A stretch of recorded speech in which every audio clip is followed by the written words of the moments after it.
Fala, minha rapaziada! Sejam bem-vindos a mais um vídeo aqui no canal, e nesse conteúdo a gente traz o que de mais importante aconteceu no noticiário do Internacional neste sábado, dia 14 de dezembro de 2024, de muitas informações importantes em relação ao mercado da bola. Os russos estão aumentando a proposta por Wesley e um valor milionário pode entrar nos cofres do Internacional já na próxima semana. O zagueiro do Corinthians que o Inter buscou nas últimas horas. E a gente também fala sobre o retorno de Abel Braga. D'Alessandro se pronunciou e tem informações importantes sobre isso também. Antes, não te esquece, deixa teu like no vídeo, te inscreve no canal e ativa o sininho das notificações para tu não perder nada por aqui. E é claro que esse conteúdo e todos os outros têm o apoio de KTO, kto.com, onde a diversão acontece. Gente, vamos lá. Quero começar aqui falando sobre Abel Braga. Hoje à tarde, lá em Caxias do Sul, no Alfredo Jaconi, aconteceu o Lance de Crack, um jogo beneficente que a gente conhece, que é produzido e comandado pelo D'Alessandro, ídolo do Internacional como jogador, agora diretor do clube. E nesse evento que aconteceu lá no Alfredo Jaconi, em Caxias do Sul, muitas personalidades envolvidas com o Inter, com a história do clube. Tava o Figueroa por lá, tava o próprio Abel Braga, o D'Alessandro, o Nenê do Juventude, outros caras do futebol gaúcho, enfim. E lá o D'Alessandro falou sobre a presença do Abel Braga, que estava lá. A gente sabe da ótima relação que os dois têm e sabe que há pelo menos um mês e meio atrás, o D'Alessandro e o Abel foram aí aos noticiários porque o Abel deu uma entrevista para o Fabiano Baldasso no seu canal e revelou que sim, ele deveria voltar, e a tendência é que ele volte ao Inter no próximo ano de 2025, a um pedido do D'Alessandro, uma ideia também do presidente Alessandro Barcelos. E o D'Alessandro, ele foi entrevistado, tá, pelo Simon Bianchini, da Rádio Gaúcha, que estava presente lá no evento no Lance de Crack, e ele falou sobre essa questão do Abel Braga, que foi treinador de um dos times hoje no Lance de Crack. O D'Alessandro disse o seguinte, tá? O Abel dispensa comentários, tem uma relação excelente com ele, é o maior treinador da história do clube, mas é algo que só ele e o presidente sabem. Ou seja, se ele e o presidente sabem, é porque eles sabem de algo. E o algo é o retorno do Abel ao Internacional ano que vem como um coordenador técnico ao lado do D'Alessandro, como ele falou na entrevista para o Baldasso há um mês e meio, 2 atrás. Ele já tinha conversado com o presidente Barcelos, teve uma grande chance dele voltar no meio do ano junto do D'Alessandro quando ele chegou e com o executivo de futebol André Mazzucco, só que por conta da enchente, ele tem uma netinha pequena, estava com dificuldade de voo, tinha mais essa questão familiar, a neta dele é pequena, ele acabou não vindo naquele momento, mas ele falou que estava sim a fim de vir ao Inter no ano que vem, e isso passava muito pelo D'Alessandro, que a vontade era do D'Alessandro, e o D'Alessandro tá aí dando uma saída do assunto, não querendo falar, mas a gente sabe que o Abel sim tem grandes chances de voltar ao Inter no ano que vem. A informação é que depois do Lance de Crack, o Abel Braga vai ficar em Caxias por alguns dias. Ele não vai voltar ao Rio de Janeiro, tá, gente? Pelo menos por hora. A informação é de que ele vai ficar em Caxias do Sul. Então é bem possível que tenha um novo contato aí, né?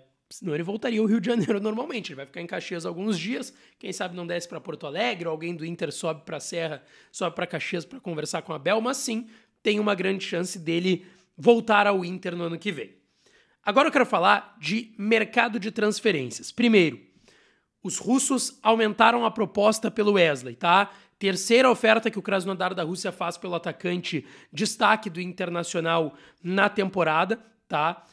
13 gols, artilheiro do Inter na temporada, 13 gols nessa temporada, quarta posição entre os goleadores do Brasileirão, com 11 gols, tá? Só atrás do Yuri Alberto e do Alejandro, que foram aí os artilheiros da competição.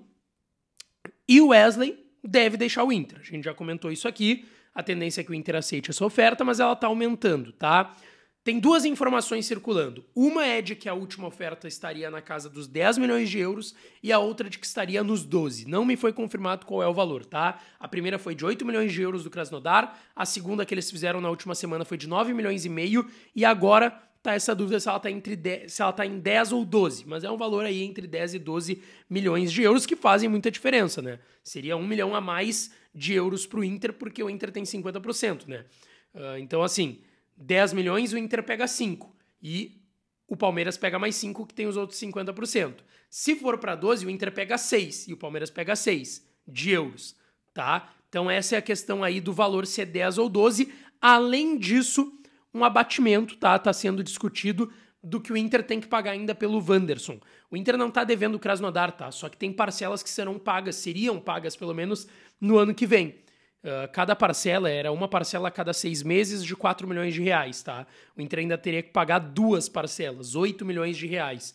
Então pode ser que seja abatido esse valor nessa negociação do Wesley, mas sim, o jogador está muito próximo de deixar o Internacional, ele não deve ficar para o ano que vem e ele deve ser a última grande venda da temporada mesmo, que era algo que o Inter já estava pensando, claro, por tudo que aconteceu, por conta da enchente, enfim, o Inter precisa ainda vender mais um grande jogador. A meta orçamentária era de 135 milhões de reais em vendas, subiu para 200. O Wesley pode aí liquidar essa fatura, tá certo? Pra gente fechar, eu quero falar de um zagueiro que foi tentado mais uma vez nas últimas horas, porque é um zagueiro que o Inter já teve interesse, que é o Caetano, de 25 anos, que está no Corinthians, tá? Ele é natural do Rio de Janeiro, carioca, passou pelas categorias de base do Vasco, do Botafogo, chegou aos 19 anos lá no Corinthians, jogou como lateral esquerdo. Quando ele chegou ao Corinthians, ele não teve tanto espaço e ele foi emprestado ao Oeste de São Paulo, São Caetano, Curitiba, CRB, Goiás, e aí no ano passado ele ganhou mais chances, só que ele teve um problema, né? Ele foi treinado pelo Mano primeiro, e com o Ramon Dias, ele não ganhou tanto espaço porque ele não teve um acordo para renovar com o Corinthians. E o Ramon Dias até deu uma entrevista, uma vez, uma coletiva, falando, pô, esses 3 jogadores não vão jogar comigo enquanto não resolverem a sua situação fora de campo. Era o Matheus Araújo, o atacante Giovani e o zagueiro Caetano, então ele não tá jogando lá no Corinthians, interessa o Inter já tinha procurado ele no meio do ano, quando trouxe o Rogel e o Cleiton Sampaio, naquela procura desesperada por zagueiros, nas dificuldades que o Inter estava tendo naquele momento da temporada. O Caetano foi procurado, o Inter acabou trazendo o Cleiton, trouxe o Rogel, mas agora tá precisando de novo de zagueiros e o Caetano volta a ser um nome na pauta do Internacional. O Vasco e o Fluminense, tá? Informação que também estão de olho nesse jogador, mas o Inter fez um contato, já conhece o staff, o jogador, já tinha conversado no meio do ano. Vamos ver se vai ter algum tipo de evolução nessa procura, até porque o Inter não quer trazer só um zagueiro, né? O Inter quer trazer mais de um zagueiro. Deixa teu like no vídeo, te inscreve no canal, ativa o sininho que eu volto para falar mais do Colorado. Beijo, um abraço e até a próxima.